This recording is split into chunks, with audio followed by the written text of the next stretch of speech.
Hey guys, and welcome to episode 4 of the Feminine Framework podcast with your girl Diamond, where we reframe our outdated beliefs and redefine how we show up for ourselves. So far with my few episodes, we've discussed how to navigate negativity, how to set unbreakable boundaries, how to tap into your highest self. And in this episode, we're going to talk about how to silence your inner critic. So the first thing we need to touch base on is, what is your inner critic? So your inner critic is the voice that is shaped by fear, insecurity, or past life experiences. And oftentimes it's the thing that tries to protect us. However, it really ends up just holding us back. So what I'm going to do is I'm going to give you some examples of what your inner critic would sound like, and then I'm going to replace them with ones that I dealt with and I've had to overcome myself. So for example, your inner critic could be telling you you're not good enough, or don't even try, you'll fail. So my personal ones were, I believed that I wasn't good enough in the way that I didn't believe that I can leave the father of my children. I wasn't good enough to do it on my own. I had this belief that I cannot do that on my own. And then another fear, which was don't even try, you'll fail, was, you already have children, you can let them down. And if you try this very scary thing, you're going to not only fail yourself, you're going to fail your children. So these are some of the critical voices that I had to silence to overcome, to be obviously in this season of my life. So I also want to share how your inner critic can make it extremely difficult for you to stand firm on your boundaries, which is why we're going to silence that bitch.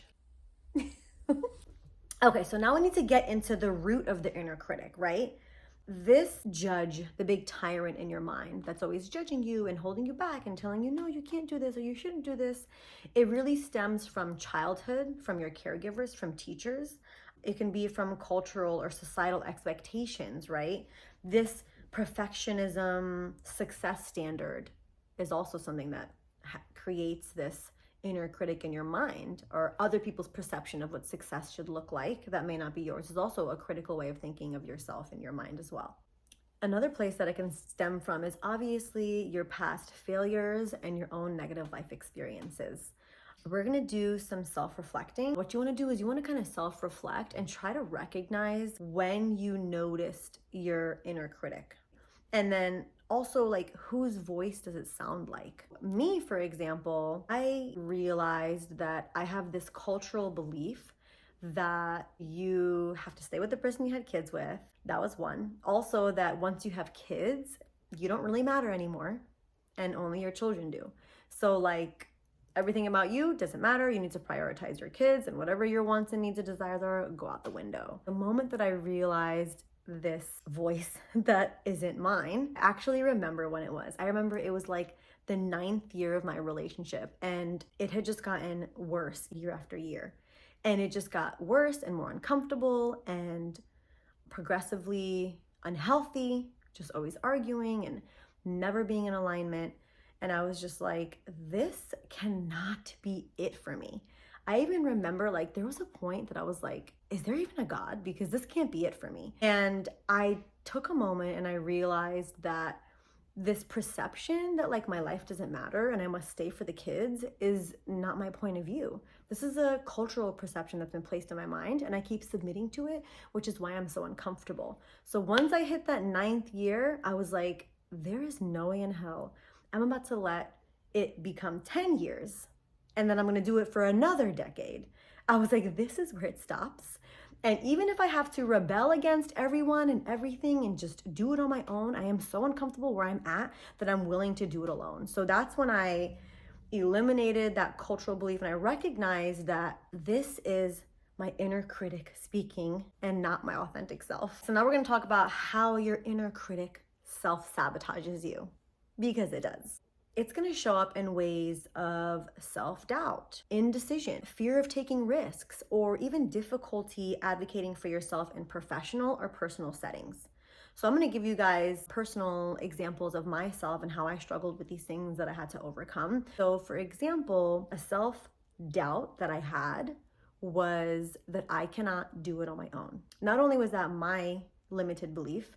It was also backed up by the father of my kids telling me, yeah, you can't do it by yourself and all these things. So I believed it, and then somebody else was reinforcing that belief. So that kept me in a place of indecision. That space of indecision where you're uncomfortable where you are, but you're also not making a choice, was uncomfortable. It was kind of like stagnation, which stagnation turns into depression. And then I had the fear of taking the risk. It's like, no, it's not just me. I also have my children that I care about so much and I love them. This is a big risk that I don't want to take at this time because I have so much self-doubt that I believe in that there's less self-belief. Actually, a tool that I used during that time was I told myself to, for 1 week straight, make the decision to stay, and no matter what happens and what obstacles you deal with, stay for that week and see what that feels like. So for 1 full week, I was like, you got to decide to stay, and no matter what happens, your decision is going to be proactive and committed to staying. So I did that for a week. And then for the following week, I was like, for that week, you're going to decide to leave. And no matter what comes up, your choice is going to be tunnel vision towards leaving, no matter what anybody says, no matter what anyone does, no matter what little things he tries to change for that week or things that seem better for that week, I'm going to stick with leaving. And in those 2 weeks is actually where I did receive clarity. We're going to get to that, obviously. I left. But the week that I was like, stay, felt very uncomfortable for me. It was like, it was so hard for me to decide to stay that in the week that I was like deciding to leave, it wasn't a week. It was just it. I was like, this does feel right to me. No matter what, I just feel like this is the path for me because it's so difficult in the beginning. You're going to feel a lot of resistance no matter which way you go. So I want to tell you how to like reframe your perception. So like, let's say your perception of like, you're a failure, replace it with you're learning and growing, or don't do it, you'll make a fool of yourself, right? You can swap that with do it because I don't care what other people think of me anyways, right? So you have to like eliminate these, like catch it and realize that's not my thought, that's your thought. And I'm gonna replace it with this perception. So another thing that I did that was a self-sabotaging behavior that I can gladly speak on now is that in that time of self-doubt and indecision, it caused me to stay so much longer after I knew it was already done. Now when I look back, I'm just like, oh my gosh, I should have just left sooner. I should have just done it sooner. But of course, when you're in it, it feels so different and so much more uncomfortable than when you're able to look back from it. So I also want to remind you that the inner critic is a thought that's seeking safety and love.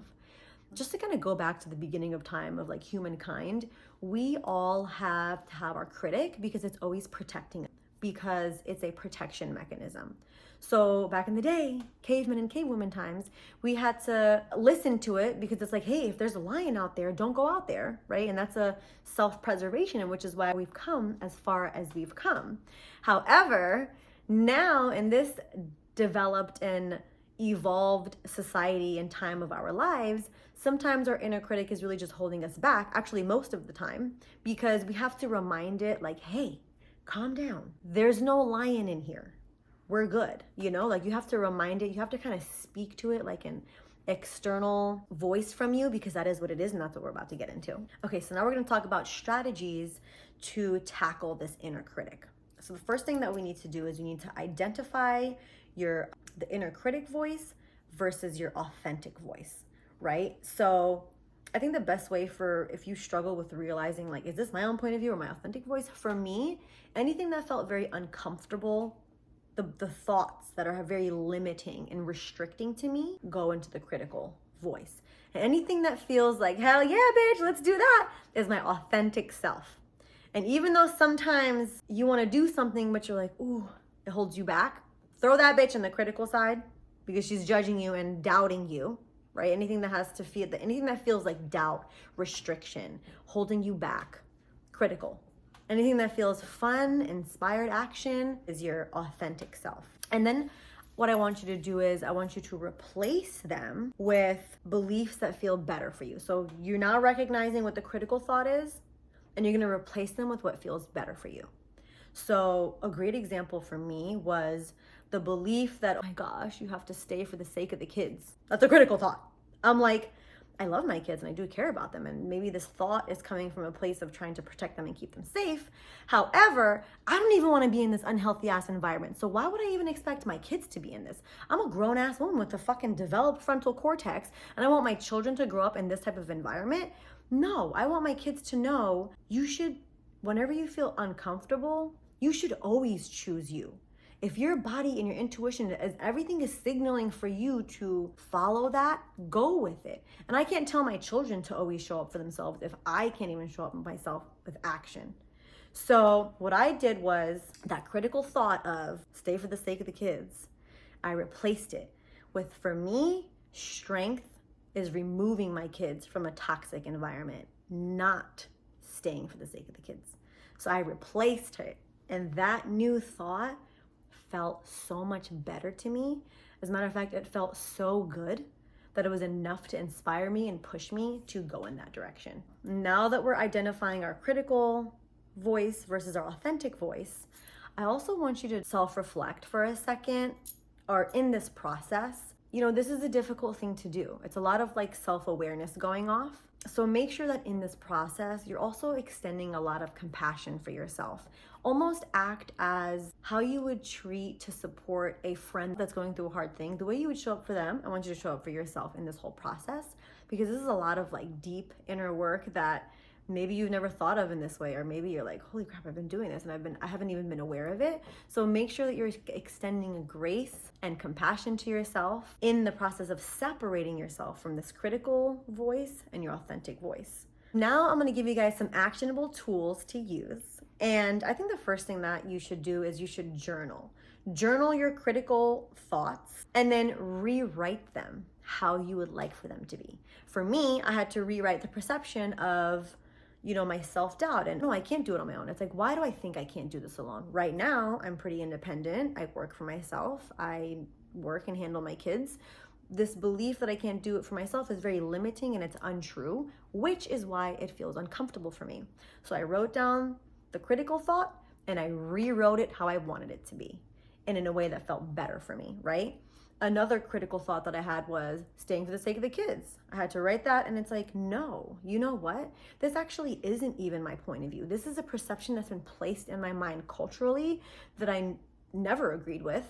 It's just been in my mind. And now that my authentic self is here, that bitch believes no. Removing strength to me is removing my kids from a toxic environment, not staying for the sake of the kids. So I rewrote that critical thought. And then I want you to visualize this critical self right here as a separate character from you, because that's what that bitch is. As a matter of fact, I don't know if you've seen the movie Inside Out, but disgust, that bitch is the critical self. So separating yourself from this is going to allow you to view this perception as separate from you. This is a different character than you, okay? This is your authentic self. This character is your critical self. And separating yourself from it is going to allow you to feel more in control to silence that bitch. Like, I'm going to need you to calm down, sit your ass down. You're going to be good because now I got us. This self-aware, self-actualized version of me. I want to challenge you this week I want you to write down in your journal some of your critical thoughts. And when you do that, now I want you to rewrite these thoughts from your authentic self. I want you to tell the story how you want it to be. Write it in a way that feels so good to your intuition, your heart, and your spirit, and your soul self. I want to remind you that your voice and your authentic voice is so much stronger than your critical voice that's been keeping you small. And that you get to create your own reality. You get to tell the story how you want it to be. Other than that, I'm going to go ahead and leave you guys with an affirmation. I would like for you to close your eyes, repeat this to yourself.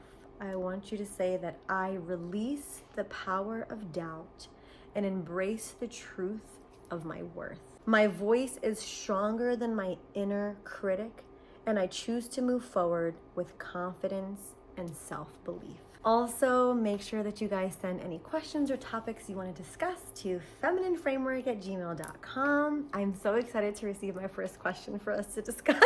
Make sure that you guys subscribe to this podcast. And if you hit that little bell, that's going to turn any of my notifications on. Also, share this podcast with any of your friends that you think will receive value from this knowledge, because you know I'm looking to be of service to other people. I want to let you guys know that in the next episode, we're going to be touching base on releasing resistance to receive, and where I'll share you guys a personal situation where an ex of mine was asking for gifts back that he had given me during our relationship, and how I handled it, the technique that I used, and how I released and allowed more to flow into my life. So until next time, I love you, babes, and I'll see you in the next episode. Mwah.